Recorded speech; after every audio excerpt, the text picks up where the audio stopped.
भैया शुरू करें। हो नमस्ते आप सबका लिट चौक में। और हमारे समय के बड़े कवि, गीतकार, अभिनेता स्वानंद किरकिरे आप सबसे मुखातिब हैं। और ये हमारी खुशनसीबी है कि वो अपने व्यस्त समय में से इंदौर के लिए समय निकाल पाए। और एक बड़ी बात यह है कि अगर इतनी ठंड में भी आपको थोड़ा ठीक ठीक लग रहा है तो उसकी एक वजह स्वानंद किरकिरे भी हैं कि वो हमारे पास यहाँ मौजूद हैं। उनका होना धूप का होना है, गर्मी का होना है, गर्मजोशी का होना है। स्वानंद भाई शुरू यहीं से करना चाहूँगा कि बहुत अतीत में जाएं उससे बेहतर है कि ये चाहूँगा कि वो तीन मोहल्ले कौन से हैं जो इंदौर में कभी आप भूलते नहीं मुंबई रहने के बाद? इंदौर के 3 मोहल्ले, मतलब ऐसे तो कई मोहल्ले हैं जिनको मैं नहीं भूलता हूँ, और कई सड़कें हैं और कई गलियाँ हैं और कई जगह हैं। सबसे पहले तो मैं सबको नमस्कार कहता हूँ। क्या बोलूँ इन सबको राव, बिहार राव, क्या बोलूँ। लेकिन मैं बहुत मज़ेदार और बहुत अजीब अनुभव होता है जब अपने ही शहर में आप इस तरह से बात करने आते, किसी दूसरे शहर में जाते, दूसरे लोगों के बीच में जाते, तो अलग एक माहौल होता है। लेकिन जब आप इंदौर में इसी यशवंत क्लब के बाहर घंटों क्रिकेट देखते हुए खड़े, कभी अंदर थोड़ी घुसे थे तो इसी के बाहर घंटों क्रिकेट देखते खड़ा हुआ हूँ मैं बालवीने में। लैंटन होटल याद है? लैंटन होटल याद है। और जब मतलब बालवीने मंदिर से यहाँ से निकलते थे तो कोई मैच चल रहा होता तो खड़े हो जाते थे देखने के लिए कि क्या हो रहा है, कौन खेल रहा है। और तो उसी जगह पे, उसी वेन्यू में आना बहुत अच्छा है। और इंदौर के जो मोहल्ले हैं जहाँ पे मैं पला बढ़ा, वो मोहल्ला सबसे बड़ा मोहल्ला है रामबाग। क्या बात। और उसके अलावा दूसरी चीज़ है जो बालवीने मंदिर, मेरा स्कूल, ये जो भी यहाँ से एक थोड़ी दूरी पर है वो। और उसके बाद फिर पूरा ही इंदौर मेरा मोहल्ला है। मैं उसके बारे में क्या कहूँ, मतलब यहीं से शुरुआत हुई है, यहीं से सब हर चीज़ की जड़ यहाँ है। स्वानंद भाई शुरुआत आपकी हुई थी as a theatre person, theatre करना चाहते थे और फिर मुंबई में परवाज़ मिली, नाम मिला एक गीतकार के रूप में। उस बीच का थोड़ा सा कुछ यादों के गलियारे की सैर हो जाए तो। अब मैं अपने बारे में थोड़ा पीछे मैं ही चला जाता हूँ यादों की गली में और ढूंढता आता हूँ। तो पैदाइश तो मेरी यहाँ रत्नप्रभा हॉस्पिटल में हुई साउथ तुकोगंज में। यहाँ से वहीं से शुरू करते हैं। यही उसके बाद मैं रामबाग में, इंदौर में गणेश कॉलोनी है, वहाँ पढ़ा। पिता मेरे पंडित कुमार गंधर्व के शिष्य रहे, तो बचपन से देवास उनके यहाँ पे आना जाना होता रहा। कलापिनी जी मेरी दीदी, बड़ी बहन, उनके सानिध्य में छोटे से बड़ा हुआ। कुमार जी के सानिध्य में कुछ बाहर की दुनिया देखता हुआ, कुछ भीतर की दुनिया देखता हुआ।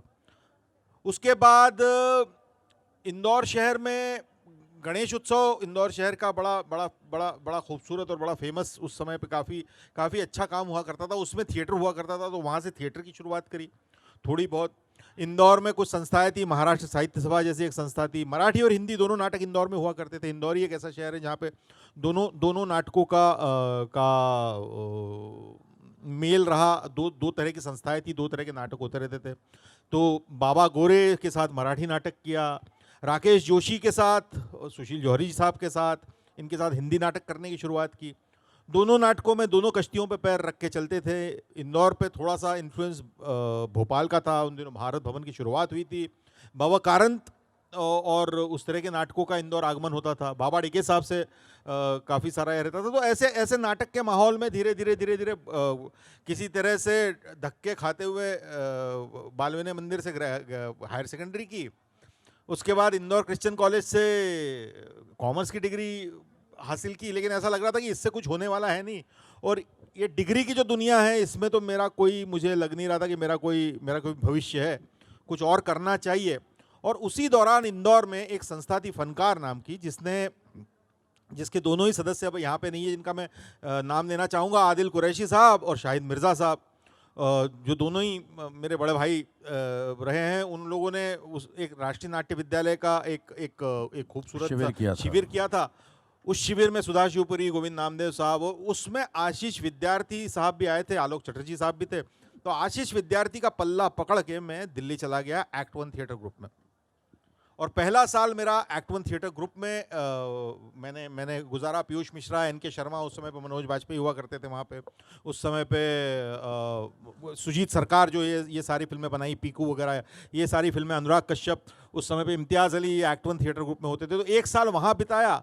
उसके बाद लगा कि अगर एनएसडी जाना चाहते हो, अगर एनएसडी में जाना है तो फिर इंदौर में आके थिएटर करना शुरू किया। एक आध साल यहाँ थिएटर किया, पहला अपना नाटक यहाँ डायरेक्ट किया, और उसके बाद 93 में मेरा एनएसडी में सिलेक्शन हो गया, और उसके बाद में मैं दिल्ली के लिए निकल गया। इंदौर से दिल्ली जाना एक बहुत बड़ी प्रक्रिया थी मेरे जीवन की, जिसमें मैं जब दिल्ली पहुंचा तो एक छोटा सा इंदौरी अपनी पोटली में क्या क्या चीज़ें लेके आया था, वो दिल्ली ने मुझे दिखाई कि तुम्हारी पोटली में क्या क्या चीज़ें हैं, जो मुझे कतई नहीं पता लगता। अगर मैं इंदौर छोड़ के नहीं जाता तो मुझे नहीं पता लगता कि मेरी पोटली में कितनी जादू की चीज़ें हैं। कुछ खास उसमें? खासकर तो भाषा, किस्से, ह्यूमर। इंदौर आपको जो देता है वो मालवा मीठी बोली, भाषा की बहुत अच्छी समझ। इंदौर पे जो एहसान रहा, मतलब राहुल बारपुते साहब का नई दुनिया देखा हुआ है, प्रभाकर माचवे, और उस तरह का एक संस्कार था, गुरुजी चिंचालकर, उस तरह का एक संस्कार था। आपके नरहरि पटेल साहब, इनके पिताजी जो मालवी के कवि है, खालिस मालवी के कवि है, बड़ा खूबसूरत कवि है। तो उनके कानों में गूंजते हुए आवाज़, तो मालवे की मिठास थी और अनुभव थे, जो एक मोफिसिल टाउन जिसको कहते हैं, एक छोटे शहर के जो अनुभव होते हैं, जो बहुत होते हैं, मोहल्ले में बड़े होने के जो अनुभव होते हैं बहुत होते हैं। तो वो इतने हैं कि वो सारी उम्र के लिए साथ रह गए। तो इस तरह से ये जर्नी हुई, और फिर दिल्ली जाने के बाद तो फिर विश्व की खिड़कियां खुली, और भी चीज़ें पढ़ने को मिली, देखने को मिली, और उसकी इंदौर से तुलना करते करते किसी तरह से निकल गए।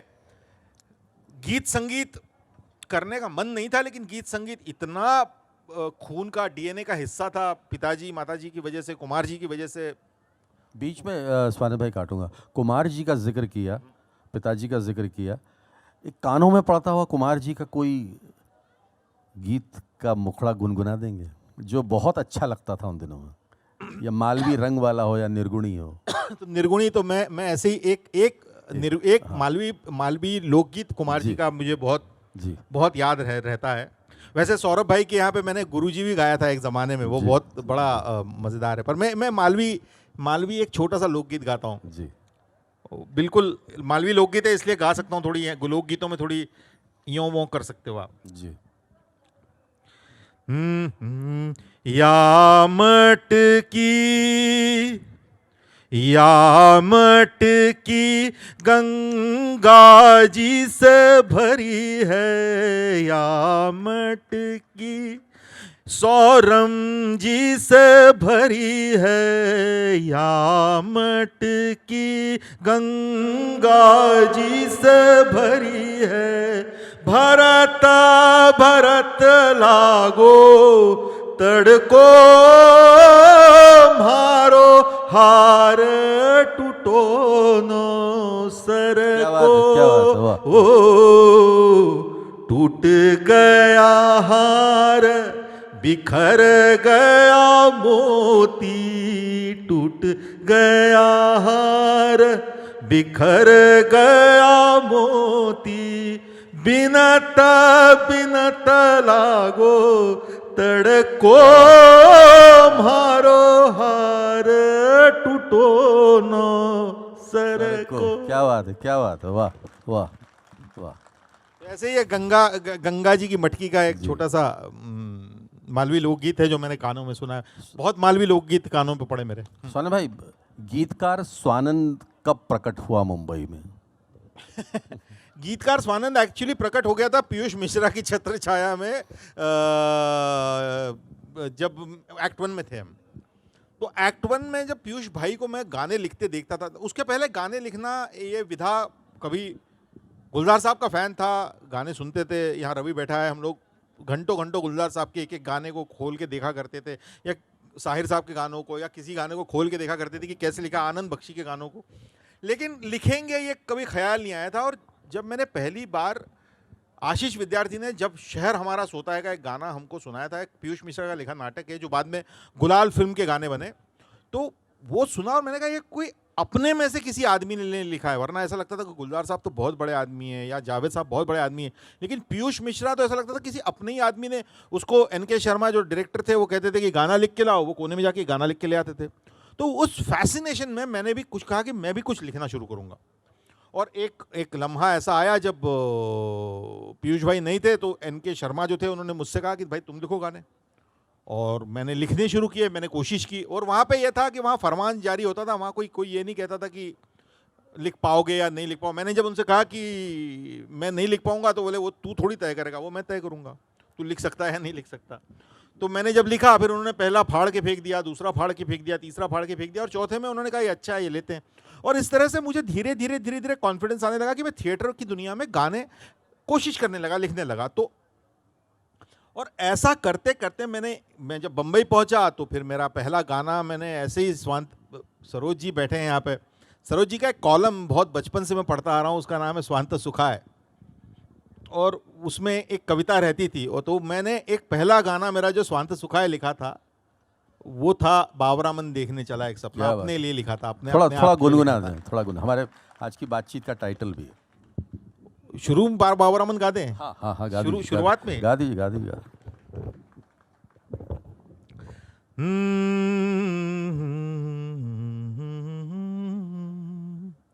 बाबरामन देखने चला एक सपना, बाबरामन देखने चला एक सपना।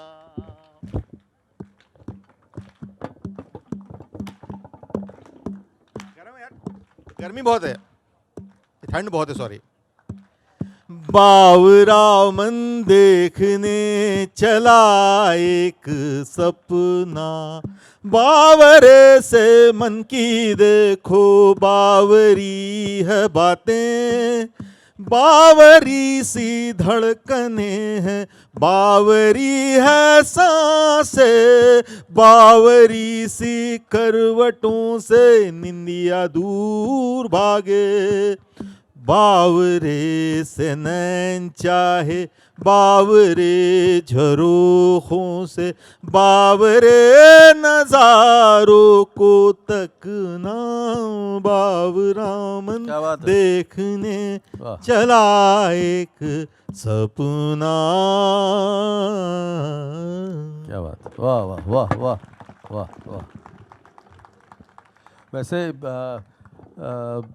स्वानंद भाई के कार्यक्रम में एक हारमोनियम और तबला होना चाहिए, वैसे अगर उनसे बातचीत कर रहे हैं तो। अरे स्वानंद भाई ये बताइए कि बहुत सारे महत्वाकांक्षी तुकबंदी करने वाले, गीत निगारी करने वाले, कलम में अपनी कुछ किस्मत आजमाने वाले लोग भी यहाँ पर होंगे जिनको मैं शायद नहीं जानता हूँ। अगर अच्छा गीतकार बनना है तो क्या क्या नहीं आना चाहिए? अच्छा गीतकार बनना है तो क्या क्या नहीं आना चाहिए? बहुत सारी चीज़ें हैं जो नहीं आनी चाहिए। अच्छा गीतकार बनना है तो गीत सुनाने की लालसा जरा कम होनी चाहिए। क्या बात है। पहला लिखा हुआ गीत आपका जो बच्चा है उसको बच्चा समझ के पूरी दुनिया को दिखाने की कोशिश नहीं करनी चाहिए। पहले उसको देख लेना चाहिए, जांच परख कर लेना चाहिए, अपने आप से पूछना चाहिए कि क्या ये इस लायक है कि, और गीत अगर लायक है तो ये मेरा वादा है और ये मेरा दावा है कि वो छुपेगा नहीं, कोई ना कोई सुनेगा और उसको कहीं ना कहीं पहुंचाएगा। अगर गीत अच्छा है तो मैं यहाँ से, मेरे बाद में इंदौर शहर से, मतलब इंदौर शहर का, तो मेरे को विनोद चोपड़ा साहब हमेशा कहते थे कि ये सारे गीतकार इंदौर से क्यों आते हैं, क्योंकि राहत इंदौरी साहब थे उनके गीतकार, और उसके बाद में मैं रहा, और इसके बाद में अभी 2 गीतकार इंदौर से बड़ा अच्छा काम कर रहे हैं, एक पुनीत शर्मा और एक है हुसैन हैदरी। तो मेरा यह मानना है कि अगर आपके अंदर गीत है तो वो गीत खिलता है और खुलता है और मिलता है, उसको रास्ता मिलता है, तो उसकी चिंता नहीं करनी चाहिए, सिर्फ लिखने पे कंसंट्रेट करना चाहिए और अच्छे से अच्छा लिखने पे कंसंट्रेट करना चाहिए। स्वानंद के गीत जो है वो अपने मन की छटपटाहट है या ज़माने की जो रिक्वायरमेंट है उसके लिए लिखे गए हैं? मेरे मन की छटपटाहट ज़माने की छटपटाहट से ही आती है, तो उसमें दोनों ही बातें हैं, ज़माने की छटपटाहट है और तीसरी मतलब मेरे मन की छटपटाहट और ज़माने की ज़रूरत, इसी का तालमेल बनाना ही ज़िंदगी है मेरे ख्याल से। आप हम सभी लोग यही काम कर रहे होते हैं कि ज़माना एक तरह की चीज़ें आपसे उम्मीद कर रहा होता है और उसके बीच में आप अपनी तरह की एक चीज़ करने की कोशिश करते हो। भवानी प्रसाद मिश्र ने कहा है कि वो एक चवन्नी अपनी दबा के रखने की कोशिश करते हो, 75 पैसा ज़माने का, एक चवन्नी अपनी, और ऐसा करके रुपया करके चलते हो। अगर ये कर पाए तो आपका जीवन सफल है, वरना तो क्या है। मुंबई जैसे महानगर में नया आने वाला गीतकार बनने के लिए या अदाकार बनने के लिए जो संघर्ष करता है, उसकी दास्तानें लिखी पड़ी हैं और दस्तावेज़ों में दर्ज हैं। क्या आज का गीतकार, आज का एक्टर, आज का film maker multi dimensional personality का मालिक होना चाहिए? होना चाहिए या नहीं होना चाहिए ये तो मुझे नहीं मालूम, पर होता है ये मैंने देखा है। आज के बच्चे, आज के वक्त के लोग, कोई भी हो, कोई भी एक काम करके संतुष्ट नहीं है। पहले कैसे थे कि लोग आते थे और लोग एक चीज़ पकड़ के रखते थे। पहले एक कहावत होती थी कि एक साधे सब सधे, सब साधे सब जावे, टाइप की कुछ कहावतें होती थी। आजकल ऐसा नहीं है, सब साधे सब पावे, ऐसी कुछ कहावत है। तो और वो आपकी महत्वाकांक्षा है, वो आपका पैशन है कि आप कुछ एक चीज़ से ज़्यादा चीज़ें साधना चाहते हो, और समाज आपको मौका भी देता है। तो मुझे लगता है कि मैं जितने लोगों को जानता हूँ या मेरे साथ जितने लोग कंटेम्प्रेरीज काम करते हैं, उनमें से सारे लगभग एक से ज़्यादा काम कर रहे होते हैं। कुछ गीत लिख रहे होते हैं, स्क्रीन प्ले डायलॉग लिख रहे होते हैं। और ये वैसे मेरे से पहले गुलजार साहब भी लिख रहे थे और जावेद साहब भी लिख रहे थे। पहले वो पटकथाकार थे, उसके बाद वो गीतकार बने। गुलजार साहब सब कुछ साथ में ही कर रहे थे। पर आप एट ए टाइम कर रहे हैं, एक्टिंग भी कर रहे हैं, आप एड्स में भी आ जाते हैं, आप गीत भी लिख लेते हैं। हाँ, पर वो सब कुछ एट ए टाइम तो नहीं होता, वो अलग अलग ही होता है। लेकिन वही है कि करने का मौका मिलता है और करने का मौका मैं चूकता नहीं हूँ। तो मुझे लगता है कि कोई मुझे बुला के कुछ कहता है कि यार ये करो, तो मैं करता हूँ। मुझे अच्छा लगता है, चैलेंज लेना अच्छा लगता है। मुझे लगता है करके देखते हैं, करके देखने में क्या हर्ज है। तो बस वही है, वही कामयाबी के लिए, आप जैसे शख्स की कामयाबी के लिए थोड़ा निराभिमानी होना भी ज़रूरी मुंबई में। अभिमान तो अपना अपना पर्सनल मैटर है सर, मुझे लगता है। थोड़ा एटीट्यूड छोड़ना पड़ता है। मुझे लगता है कि एटीट्यूड से कुछ हासिल होता नहीं है, और एटीट्यूड या तो होता है या नहीं होता, मुझ में नहीं है। मैंने उसके लिए कुछ खास मेहनत नहीं की है, लेकिन कभी कभी ओढ़ना पड़ता है।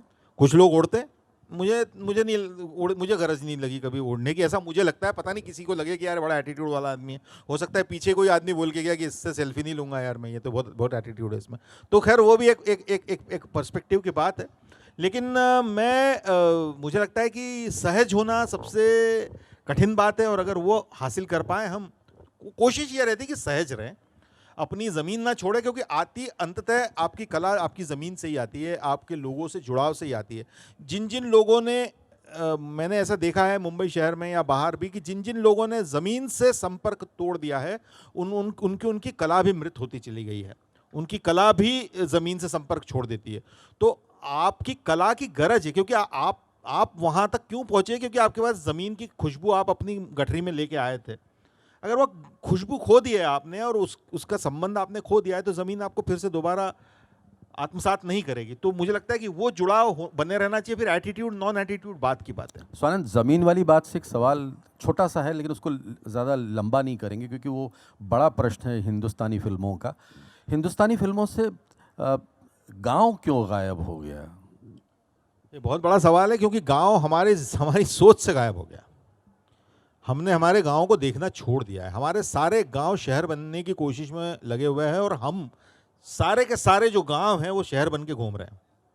तो मुझे लगता है कि हिंदुस्तानी फिल्मों से गांव इसीलिए गायब हुआ है क्योंकि हमारी सोच से गांव गायब हो गया। हमने हमारे गांव की तरफ देखना बंद कर दिया, क्योंकि अब कोई दुख भरे दिन बीते रे भैया जैसा सुनने को नहीं मिलता। हाँ, क्योंकि पूरी इकोनॉमिक्स ही वैसी शिफ्ट हो गई है। फिल्मों की इकोनॉमिक्स पूरी शहरी हो गई है, मल्टीप्लेक्सेस बन गए हैं, वहाँ पे आने वाली ऑडियंस के लिए फिल्में बनती है। तो एक शहरी जामा कथाओं ने पहन लिया, और जैसे ही वो शहरी जामा कथाओं ने पहना, गांव छूटता चला गया, और गांव छूटता चला गया। तो मुझे ऐसा लगता है कि वो फिल्में बाद में छोड़ती है, पहले समाज छोड़ता है। सही। तो समाज ने, अगर समाज को देखने की, गांव की फिल्म देखनी है, तो वो दिखेंगे, कहीं नहीं जाएंगे। स्वानंद भाई, एक बात ये बताइए कि आपके समकालीन गीतकारों की बात नहीं करूंगा, थोड़ा सा पीछे जाऊंगा। अगर ये 3 गीतकारों के नाम लूँ, साहिर, शैलेंद्र और मजरूह, इन तीन नगमा निगारों की सक्सेस का एक फॉर्मूला क्या है जो आप हमेशा अपने साथ रखना चाहेंगे? यानी अद्भुत सहजता और अपनी कला के प्रति अपनी अपनी अपनी पोइट्री के प्रति नितांत ईमानदारी है, इसके अलावा कुछ नहीं है। और इसके अलावा और बहुत बहुत कुछ है, और बहुत पढ़ाई लिखाई है, और बहुत कुछ है सर। मतलब मुझे लगता है कि हमारी पीढ़ी के बहुत सारे गीतकार काम कर रहे हैं, लेकिन उन शख्सियतों के आसपास पहुंचने लायक काम हम अभी कर नहीं पाए हैं। करेंगे जिस दिन, उस दिन बात करेंगे, क्योंकि वो बहुत बहुत बड़ा काम करके चले गए हैं। साहिर साहब हुआ, मजरूह साहब हुआ, शैलेंद्र साहब हुआ। शैलेंद्र साहब के अंदर की कवि तो बस यही है। मुझे इन्हीं से सीखते रहते हैं, इन्हीं के गाने सुनते रहते हैं, यहीं से पता चलता है कि इनका कैसा समाज से, ज़मीन से और आदमी की अंदर की सच्चाई से किस तरह का जुड़ाव था, आदमी के मन से किस तरह से जुड़े हुए थे, और वो जुड़ाव ही था जिसकी वजह से इतने अमर गाने वो लिख पाए और इतने बड़े बड़े गाने वो लिख पाए। पुराने ज़माने में हमारे पास में गूगल नहीं था, हमारे पास व्हाट्सएप नहीं था, हमारे पास फेसबुक नहीं था, इंस्टा नहीं था। फिल्मी गाने थे जो फिल्मों को चला देते थे। अब ऐसा क्यों नहीं हो पा रहा? वो तो आज भी फिल्मी गाने फिल्मों को चलाते हैं। वाकई? हाँ हाँ बिल्कुल। फिल्मी गाने बल्कि बड़ा कॉमर्स है फिल्मी गानों का। फिल्मी गाने इसीलिए फिल्मी गानों का के अंदर कलात्मकता का राज जिसकी कंप्लेंट लोग करते हैं वो हुआ है क्योंकि वो सिर्फ फिल्में चलाने के काम आने लगे हैं कि एक गाना अच्छा मिल जाए जिसको लेके के पब्लिक आ जाए, और पब्लिक आ जाए तो पिक्चर हिट हो जाए। उस तरह से तो वो उसका कॉमर्स का फैक्टर बन गया था एक ज़माने में, मतलब अभी बहुत हाल ही में।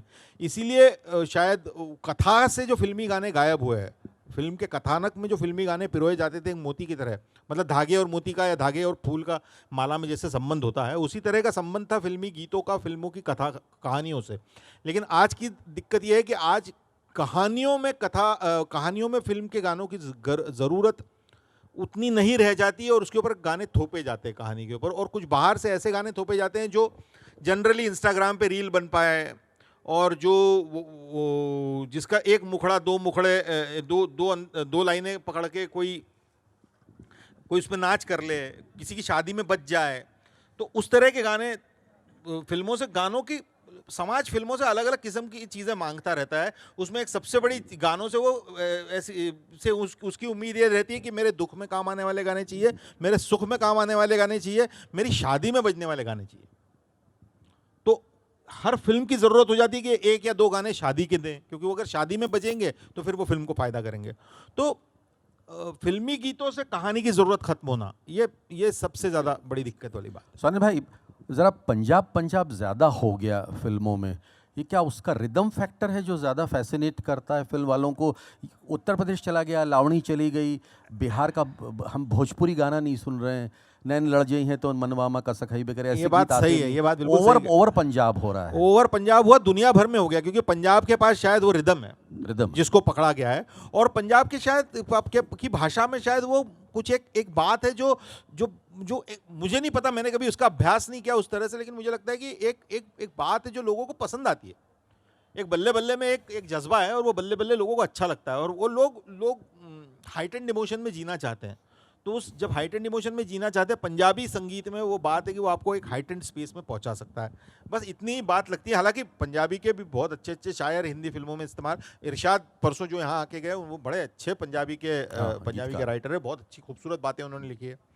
या पंजाबी गानों में मतलब मेरे जहन में मुझे लगता है कि बहुत सारी अच्छी कविताएं शिव कुमार बटालवी का गाना तक लिया गया है, फिल्मों ने लिया है। पूरा सूफी संगीत, या सूफी संगीत में इतनी बड़ी बड़ी बातें, बुल्ले शाह वगैरह आए हुए हैं। गुलजार साहब ने पंजाबी का बहुत खूबसूरत उपयोग किया हुआ है। एक शैली करके है हमारे दोस्त, वो बहुत अच्छा लिखते हैं पंजाबी। तो कभी ऐसा लगता जो चले गए संगीतकारों में, उनमें से किसी एक संगीतकार जो बाद में आपने शुरू किया था, पंचमदा हो सकते हैं, और आर.डी. बर्मन के साथ काम करने को मिल जाता तो ऐसा लगता है कि एक जन्म सफल हो जाता। हालांकि आर.डी. बर्मन तो मैं यहीं इंदौर में ही उनका प्रोग्राम सुनने गए थे हम लोग। लास्ट प्रोग्राम लता अलंकरण में वो आए थे, वही उनका आखिरी प्रोग्राम था, और उसके बाद तो वो नहीं रहे। तो यही हमारी टीम गई थी, यहीं से गए थे हम, चिल्ला रहे थे उनको धन्नो धन्नो धन्नो गाओ, धन्नो गाओ। और उन्होंने स्टेज से कहा था कि भाई धन्नो कैसे गाऊंगा मैं तैयार नहीं हूँ उसके लिए। बाईपास करवा के आए थे वो। तो आर डी बर्मन साहब के साथ काम करने को मिल कोई जाता बहुत बहुत अविस्मरणीय गीत जो आप पंचम का आज याद करना चाहेंगे या गुनगुनाना चाहेंगे? नहीं, गुनगुनाना तो मैं नहीं हाँ, तो चाहूंगा। याद करना चाहेंगे। सारे सैकड़ों, गाने आए पंचम के, तो सारे, सारे गाने, हाँ मतलब क्या कैसे, how he was different from time? अब सर पंचम के बारे में क्या एक प्रोग्राम कर पूरी सकते दुनिया अलग है, वो पूरी कहानी है। वहाँ पंचम पे चले जाएंगे तो फिर वो पूरी आज के संगीतकारों में आपको ऐसा लगता है कि सब पंचम रिपीट हो रहा है? नहीं, ऐसा तो नहीं लगता मुझे, क्योंकि पंचम का इन्फ्लुएंस है लोगों पे, लेकिन रहमान बहुत अलग रंग लाए हैं। पंचम कहीं आसपास नहीं है, मतलब पंचम से बहुत दूर है। आपने रहमान के साथ काम किया? मैंने एक फिल्म की है उनके साथ में, रोबो नाम की, लेकिन एक ओरिजिनल फिल्म, हिंदी फिल्म मैंने उनके साथ नहीं की है। वो तमिल फिल्म का हिंदी रीमेक था, वो की है मैंने। तो कैसे डिफरेंट हैं वो हमारे समकालीन संगीतकारों से यार रहमान? उनका वर्क पैटर्न कुछ बताएंगे? बहुत फैसिनेट करते हैं नए लोगों को यार रहमान। बहुत मज़ेदार है, बहुत बहुत बहुत नए ध्वनि का साउंड क्रिएट करते हैं, सिवाय सुरों के। वो ध्वनि जिसको कहते हैं ना कि पंचम तक या उसके पहले तक, रहमान के आने तक हिंदी फिल्मों में साउंड की बात नहीं होती थी कि इनका साउंड कैसा है। आज की तारीख में हम लोग साउंड की बात करते हैं कि फला म्यूजिक कंपोजर किस तरह का साउंड लेके आया है, और उसमें बहुत सारा प्रभाव है जो नए इलेक्ट्रॉनिक म्यूजिक की वजह से आया है। जो मतलब जो क्रांति इलेक्ट्रॉनिक मीडियम्स ने हिंदी संगीत में की है, कि कोई भी वाद्य कोई भी साज अब बजाने की ज़रूरत नहीं पड़ती, वो आपके कीबोर्ड में होता है, उसका प्रोग्रामिंग होती है कुछ और उसके अलावा साज में साजों के थ्रू जितने आपको साउंड्स मिलते हैं, उसके अलावा भी कई सारे और साउंड्स इलेक्ट्रॉनिकली जनरेट किए जा सकते हैं, और उनको प्रोग्रामिंग के ज़रिए और उनको कंप्यूटर पे रख के उनका बैलेंस करके उनको मिला के एक खास तरह की ध्वनि तैयार करना, उसमें रहमान की मास्टरी है। रहमान एक बहुत काबिल, बहुत मज़ेदार और बहुत प्रयोगधर्मी साउंड इंजीनियर भी है, हाँ। म्यूजिक कंपोजर होने के साथ साथ। तो उसकी वजह से वो आपको हर बार एक यूनिक साउंड के थ्रू पकड़ने की कोशिश करते हैं। तो ये जो बात सिनेमा को सिखाई है, मेरे ख्याल से हिंदी सिनेमा को सिखाई है, वो रहमान ने सिखाई है। हिंदी नहीं, मतलब भारतीय सिनेमा को जो सिखाई है वो रहमान ने सिखाई है। इसके पहले सभी लोग मेलोडी के गाने बनाते थे, और संगीत की मेलोडी और संगीत और संयोजन, अलग अलग। पर रहमान ने उसको वहाँ से अलग किया है। मुखड़े अंतरों के स्ट्रक्चर्स को ब्रेक किया है। संगीत के जो स्ट्रक्चर्स होते हैं, जो एक तरह से होता है कि हम एक तरह से संगीत सुनते थे कि एक मुखड़ा होता था, उसके दो अंतरे होते थे, लेकिन रहमान ने वो सारे नियम तोड़ दिए हैं। उसके अंदर उन्होंने अलग अलग किस्म की चीज़ें डाली हैं। कभी आलाप आता है, कभी कोई कोरस लाइन आ जाती है, कभी कुछ आ जाता है। वो उन्होंने गाने का अपना एक अलग पेंटिंग कोलाज तैयार किया, जो हम लोगों अब उनके इन्फ्लुएंस में ज़्यादा लोग हैं। बंदे में था दम कैसे बन गया? सर अपन ऐसे इतनी चलने दो ऐसी ही। पानी पी लीजिए जी। रहमान से बंदे में था दम बहुत एकदम, जल्दी हाँ, आ रहा है सर। हाँ। जोड़ते बंदे में था दम बन गया सर। पिक्चर लगे रहो मुन्ना भाई का गीत लिखते लिखते बन गया। तो वो एक सिचुएशन बेस्ड था या दिमाग में कहीं कविता छटपटा रही थी वैसी? अभी मैं रहमान में हूँ सर, अभी बंदे में था दम में आया नहीं, मुझे 2 मिनट दीजिए। हाँ, 2 मिनट जी जी। तब तक फिर कुछ गुनगुना लीजिए ऐसा। नहीं रुकिए सर, अब आप इतने आप आईपैड की तरह मेरा इस्तेमाल मत कीजिए, मैं आदमी हूँ। आप मुझे बटन दबा के मत चलाइए, मैं धीरे धीरे एक प्रवाह में चलेंगे तो मज़ा आएगा। बंदे में था दम राजू हिरानी के साथ जब मैं लगे रहो मुन्ना भाई कर रहा था, तो लगे रहो मुन्ना भाई करते वक्त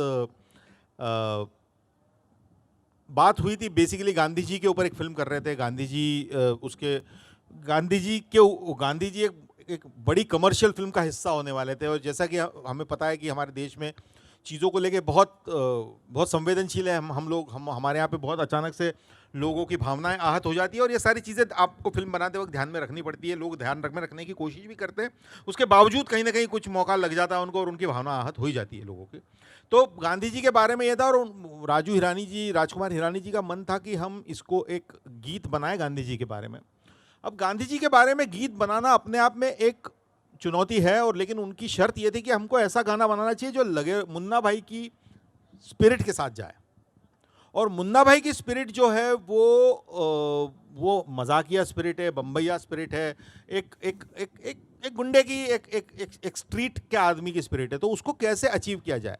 डर ये था कि अगर गांधी के बारे में ऐसा कोई गाना बन जाए जो उनके सम्मान में गुस्ताखी करता हो, उनके बारे में गलत बात बोलता हो, तो वो ना हो, और हम ऐसा गाना बना पाए कि जो मुन्ना भाई का भी लगे हो लेकिन गांधी के प्रति ईमानदार भी हो। तो वो एक लंबी प्रोसेस थी सर, लंबी प्रोसेस थी। कई सारे दिनों तक हम उसके अंदर काफ़ी सारी बातें कर रहे थे, कोशिशें कर रहे थे। शांतनु मोहित्रा जो मेरे कंपोजर है, वो इस ट्यून के साथ आ गए थे, ऐनक पहने लाठी पकड़े चलते थे, वो दा रा रा रा रा, आओ बच्चों तुम्हें दिखाएं। आओ बच्चों तुम्हें दिखाए। तो बोले हम इसी मीटर पे हम काम करेंगे। और इसमें हम अलग अलग चीज़ें लिखने की कोशिश कर रहे थे, अहिंसा परमो धर्म करके भी बात कर रहे थे, और हम ये भी करने थे। और एक कहीं पे कुछ राजू के मुंह से निकला कि ना, ये बंदा ये बिंदास है, या ऐसी कोई बात इसके अंदर होनी चाहिए, ऐसी कुछ बात होनी चाहिए। और वहाँ मेरे मन में एक ख्याल आया कि उनमें बहुत था दम, उनमें बहुत था दम। वंदे मातरम, बंदा ये बिंदास है, उनमें बहुत था दम। अहिंसा परमो धर्म, ऐसे कुछ कुछ कुछ कुछ कुछ करते हुए एक लम्हा होता है जिसमें वो बात पकड़ में आ जाती है कि अरे बंदे में था दम, वंदे मातरम। और वो जब बना तो फिर सब लोग खुश हो गए कि यार चलो ये गाना अपना बहुत अच्छा गाना बन चुका है। और फिर ये भी था कि हम लोग काफ़ी सेफ हो चुके थे, हमको लगा था कि अब इसके ऊपर कोई बात उस तरह से नहीं कर पाएगा। और फिर वो गाना बना, ऐनक पहने लाठी पकड़े चलते थे। वो शान थोड़ा सुने। ऐनक पहने लाठी पकड़े चलते थे वो शान से, जालिम कांपे थर थर थर थर सुनकर उनका नाम रे। कत्था उनका छोटा सा और सरपट उनकी चाल रे, दुबले से पतले से थे पर चलते सीना तान के। बंदे में था दम, बंदे में था दम, बंदे में था दम, बंदे में था दम। बस।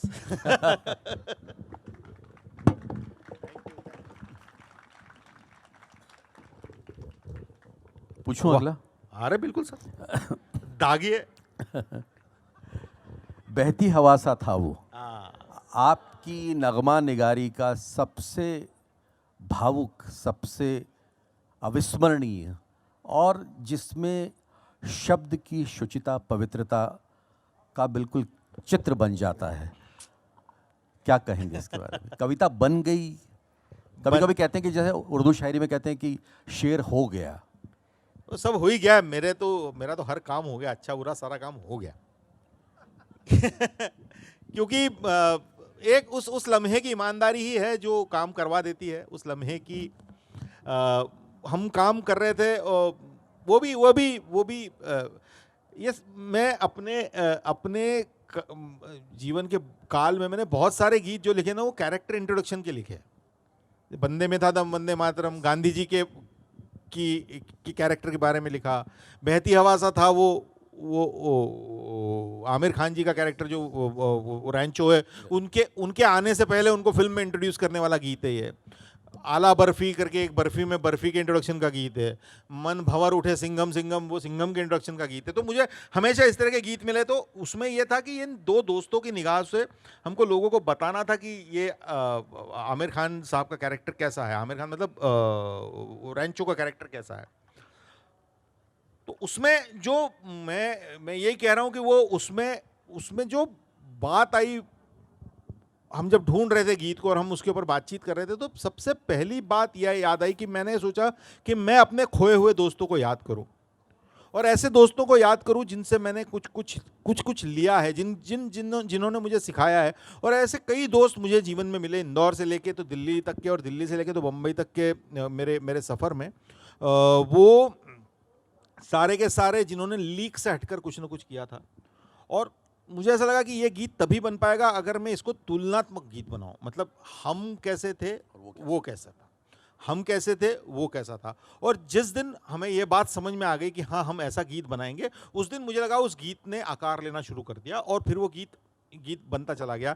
वो गीत मैंने कई मेरे गुरुओं को, मेरे दोस्तों को, जिन्होंने लीक से हटकर काम किया या जिनके जैसा मैं बनना चाहता हूँ इवन आज भी, उन सभी लोगों के नाम पे को याद करके लिखा है। और वो ही मुझे लगता है कि वो गीत है कि हमको तो राहें थी चलाती, वो खुद अपनी राह बनाता, गिरता संभलता, मस्ती में चलता था वो। उसमें उसमें बाबा गोरे भी हो गए, बाबा साहब भी बाबा हो गए, साहब भी हो चंदू गए, पारखी भी चंदू हो पारखी भी हो गए, महेश गए, तिवारी भी हो गए। महेश तिवारी भी हो गए, और उसमें कई सारे और लोग हो गए, एनके शर्मा हो गए, रॉबिन दास हो गए, कुमार गंधर्व हो गए। जी, थोड़ा गुनगुना दीजिए। अंतरे से ले। बिल्कुल बिल्कुल। बहती हवा सा था वो, उड़ती पतंग सा था वो, कहाँ गया उसे ढूंढो। हमको तो राहें थी चलाती, वो खुद अपनी राह बनाता, गिरता संभलता मस्ती में चलता था वो।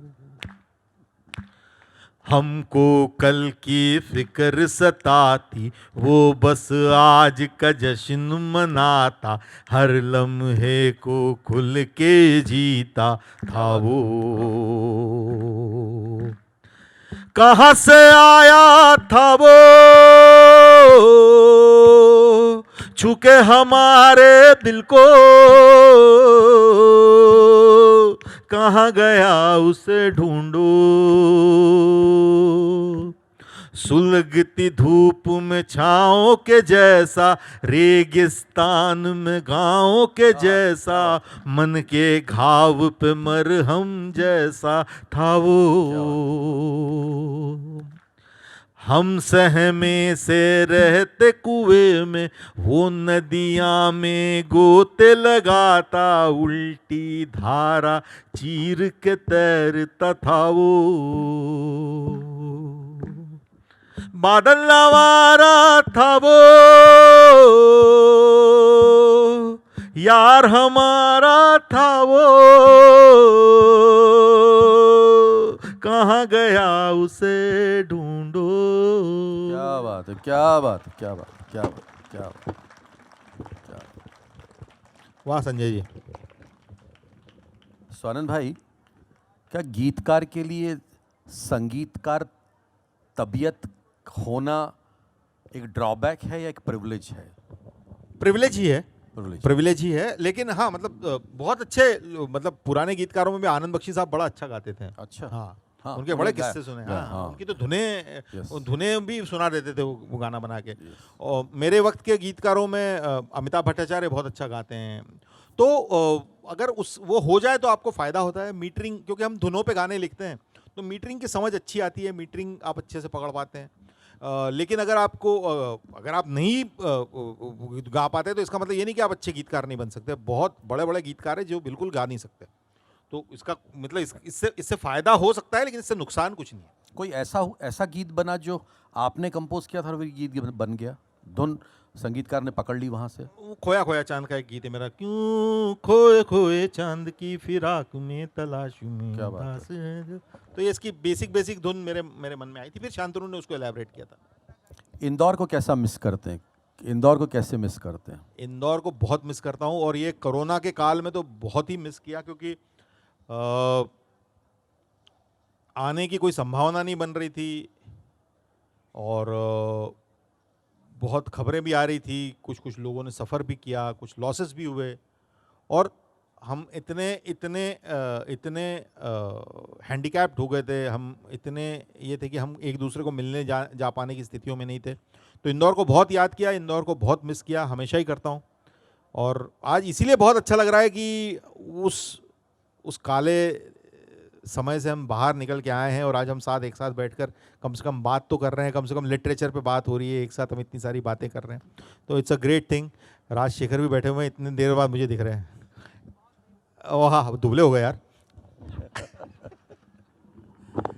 जब स्वानंद फिल्मों के लिए काम नहीं कर रहे होते हैं, शूटिंग नहीं चल रही होती, तब क्या करते हैं? मैं क्या करता हूँ, मैं एक्चुअली पढ़ता हूँ, फिल्में देखता हूँ, ये दो काम करता हूँ, और ज़्यादातर बाकी कुछ और तो मुझे आता नहीं। और कुछ फिल्में गीत करने की तैयारी करने लगता हूँ, कुछ लिखने लगता हूँ, कुछ कोई ऐसा बड़ा प्रोजेक्ट जो आने वाले दिनों में जो आप बता सकते हैं, अगर तो बताएं, या कुछ ऐसी चीज़ सामने आने वाले दिनों में जो जो आपको बहुत सेटिस्फाई करेगी? नहीं, बहुत कुछ एक आध फिल्में की हैं, एक आध फिल्म में अभिनय भी किया हुआ है, एक दो फिल्मों के गीत हैं। वो तो खैर फिल्म इंडस्ट्री का तो वही है ना साहब कि वो आ जाएगा तो पता चलता है, नहीं तो नहीं आया तो हमको भी क्या है उसका पता नहीं है। क्या बात। तो वो उसी है, और अभी कोरोना के बाद में चीज़ें शुरू हुई है, लेकिन एक अच्छी एक बहुत खूबसूरत फिल्म में एक्टिंग की है मैंने।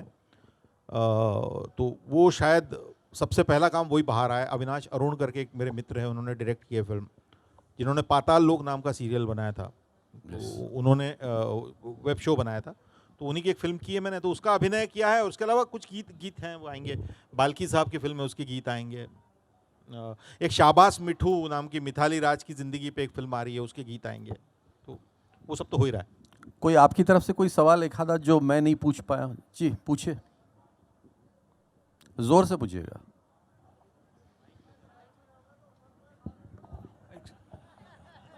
क्या कह रहा है? हॅलो सर, भाई चित्रपटामध्ये तुम्ही भूमिका केली बालगंधर्वची.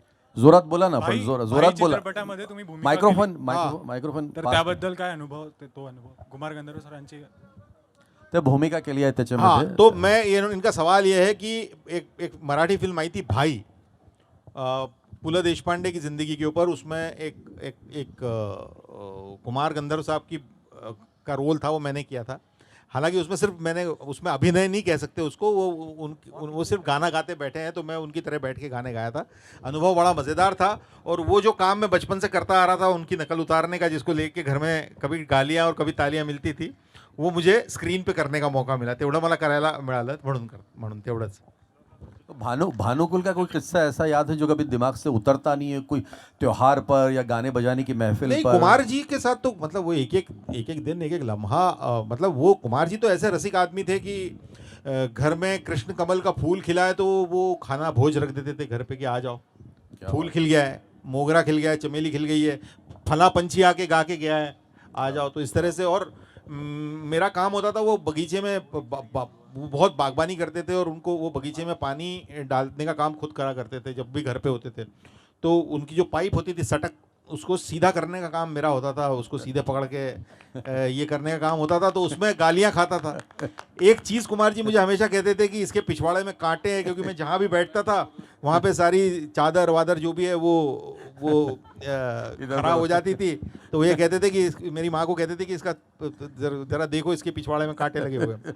तो ये बातें हैं कुछ जो मुझे अच्छी लगती है। दूसरी बात, उन्होंने मुझसे एक बात जो बहुत रहती है कि मुझसे कह रहे थे कि तुम गाना बजाना क्यों नहीं करते हो, कुछ सीखते क्यों नहीं हो। तो जब मेरे फादर उनसे कह रहे थे ये नहीं करता, ये नहीं सीखता, तो उन्होंने कहा था ज़बरदस्ती मत करना, मन करेगा तो करेगा, नहीं तो नहीं करेगा।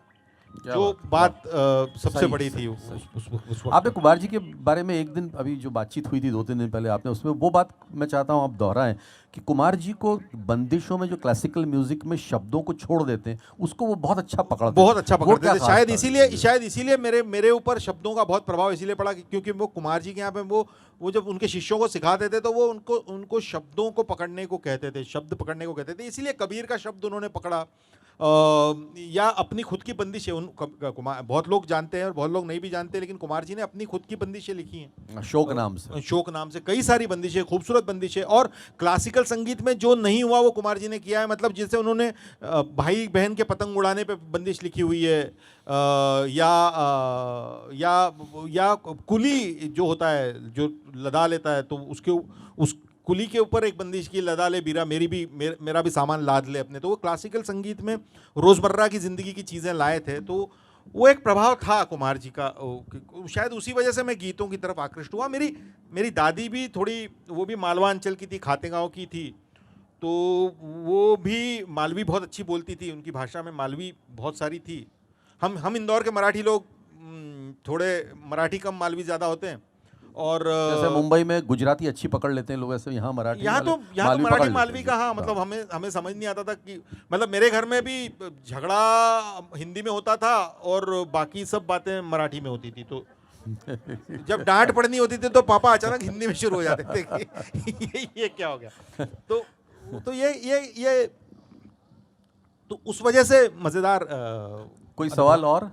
Hello sir. वो कुछ कह रहे हैं सर, आपने कोरोना काल की बात की, तो कोरोना काल में आपकी क्रिएटिव प्रोसेस या उस पे क्या कुछ असर हुआ या आपका एक्सपीरियंस कैसा रहा as an zoom artist? Call, zoom जैसा सबका रहा वैसा रहा, जूम पे बैठे रहे बाद दिन भर टीवी के सामने।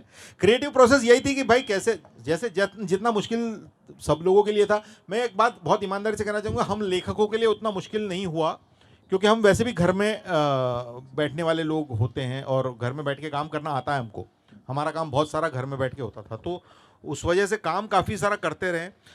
हो क्या रहा था कि बहुत सारा काम शुरू हो नहीं पा रहा था क्योंकि शूटिंग नहीं हो पा रही थी या चीज़ें नहीं हो पा रही थी, लेकिन ऑडियो चल रहा था, तो ऑडियो के लिए कुछ लिखना वगैरह इस तरह की चीज़ें मैं कर रहा था लगातार।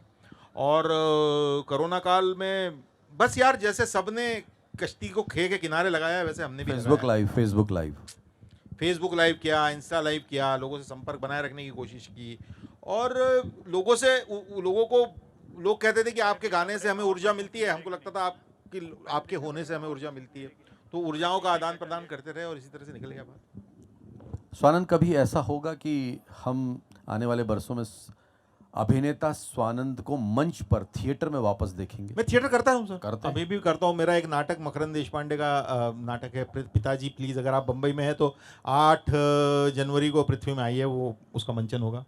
तो मैं करता हूँ, नाटक करना मुझे अच्छा लगता है, मैं करता रहता हूँ। कोई आखिरी गाने से हम अब खत्म करेंगे, कोई और सवाल तो नहीं है?